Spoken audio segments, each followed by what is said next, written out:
सोचिए, सरकार जो हमसे टैक्स लेती है उसका आधार क्या होना चाहिए? जो हम कमाते हैं या जो हम खर्च करते हैं? ये एक बहुत ही बुनियादी सवाल है, लेकिन इस पर दुनिया भर के अर्थशास्त्री बहस करते हैं। तो चलिए आज इसी बड़ी बहस को जरा आसान भाषा में समझने की कोशिश करते हैं।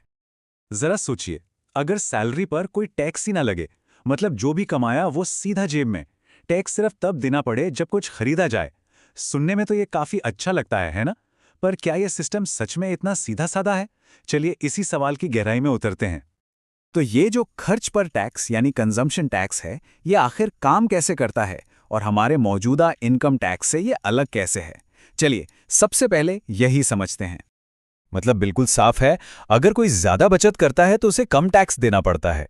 सरकार मानो ये कह रही हो, पैसे बचाओ, देश की तरक्की में लगाओ और हम तुम्हारी उस बचत पर कोई टैक्स नहीं लेंगे। ये एक तरह से सेविंग करने वालों के लिए एक बड़ा इनाम है। और यहीं पर सारा खेल बदल जाता है।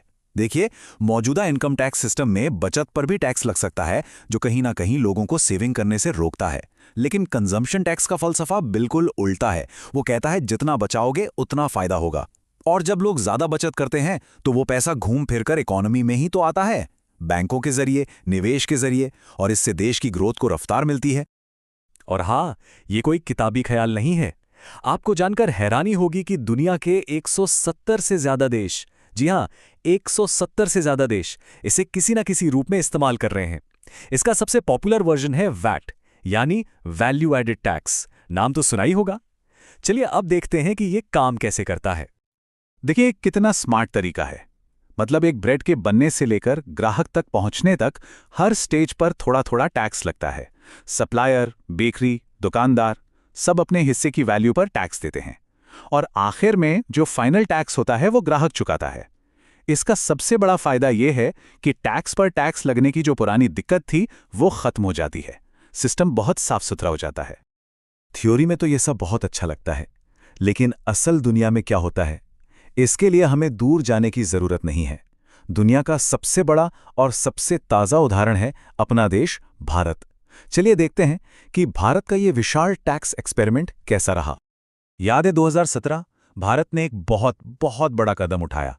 दर्जनों, जी हां, दर्जनों अलग अलग टैक्स का एक पूरा जाल था, जिसे हटाकर एक सिंगल सिस्टम लाया गया, GST, goods and services tax.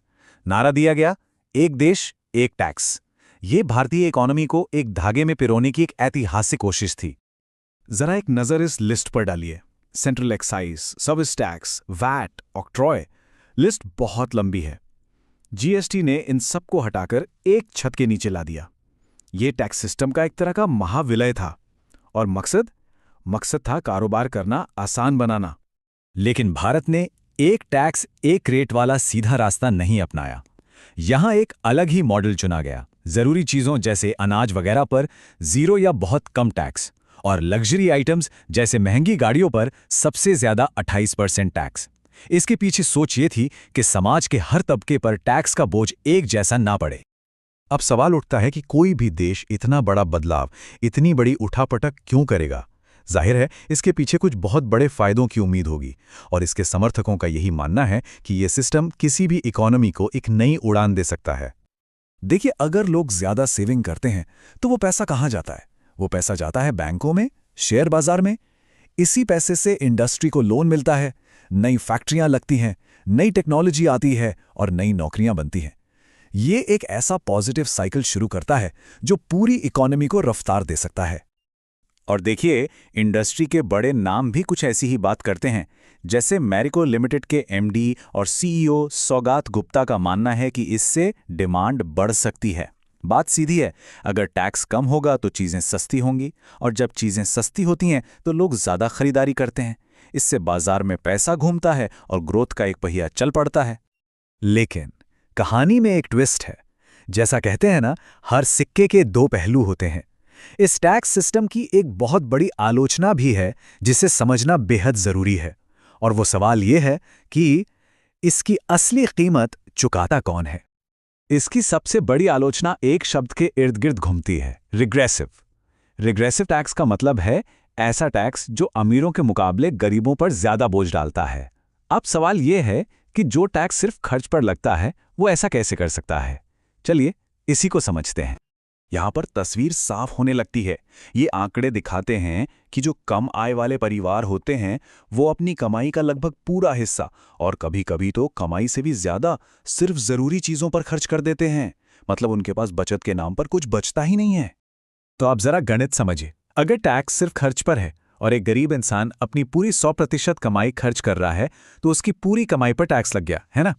वहीं एक अमीर इंसान अपनी कमाई का मान लीजिए 50% ही खर्च करता है और 50% बचा लेता है, तो टैक्स उसकी सिर्फ आधी कमाई पर लगा। नतीजा, अपनी कुल कमाई के प्रतिशत के तौर पर गरीब इंसान ने अमीर से ज्यादा टैक्स दिया। यही है रिग्रेसिव टैक्स का असली चेहरा। और यह असर सिर्फ आय के स्तर पर नहीं बल्कि उम्र पर भी दिखता है। एक नौजवान जिसने अभी कमाना शुरू किया है उसका खर्च ज्यादा होता है। उसी तरह एक रिटायर्ड शख्स अपनी जमा पूंजी को खर्च करके गुजारा करता है। इन आंकड़ों से साफ है कि इन दोनों ही आयु वर्गों पर टैक्स का बोझ सबसे ज्यादा पड़ता है, जबकि बीच की उम्र के लोग जो अपने करियर के पीक पर होते हैं और सबसे ज्यादा बचत करते हैं वो कम टैक्स देते हैं। और बात जब बचत की हो ही रही है तो ये भी जान लीजिए कि ये टैक्स सिर्फ चीजें खरीदने पर नहीं लगता। जब कोई म्यूचुअल फंड में निवेश करता है तो उसकी मैनेजमेंट फीस पर भी 18% जीएसटी लगता है। सुनने में ये भले ही छोटी रकम लगे, लेकिन लंबे समय में ये रिटर्न को वैसे ही धीरे धीरे खा जाता है जैसे दीमक लकड़ी को। तो हम आ पहुंचे हैं इस बहस के सबसे अहम मोड़ पर। एक तरफ है आर्थिक कुशलता यानी इकोनॉमी की तेज रफ्तार और दूसरी तरफ है सामाजिक समानता यानी समाज में बराबरी का सवाल। यही इस पूरी बहस का केंद्र है। इसे एक तराजू की तरह समझिए। एक पलड़े पर है इकोनॉमिक एफिशिएंसी, मतलब ग्रोथ, निवेश और नौकरियां, और दूसरे पलड़े पर है सोशल इक्विटी यानी सामाजिक न्याय और ये पक्का करना कि टैक्स का बोझ गरीबों पर ज्यादा ना पड़े। कोई भी देश इन दोनों में से किस पलड़े को ज्यादा भारी मानता है, यही उसके टैक्स सिस्टम की दिशा तय करता है। तो आखिरी सवाल ये है, एक टैक्स सिस्टम को किसे प्राथमिकता देनी चाहिए? इकोनॉमी की रफ्तार को, भले ही इससे असमानता बढ़े, या फिर सामाजिक बराबरी को, भले ही इसके लिए ग्रोथ की रफ्तार थोड़ी धीमी करनी पड़े? देखिए, इसका कोई आसान जवाब नहीं है। ये एक ऐसा सवाल है जो हर समाज को, हर देश को खुद से पूछना पड़ता है और इसका जवाब ही भविष्य की दिशा तय करता है।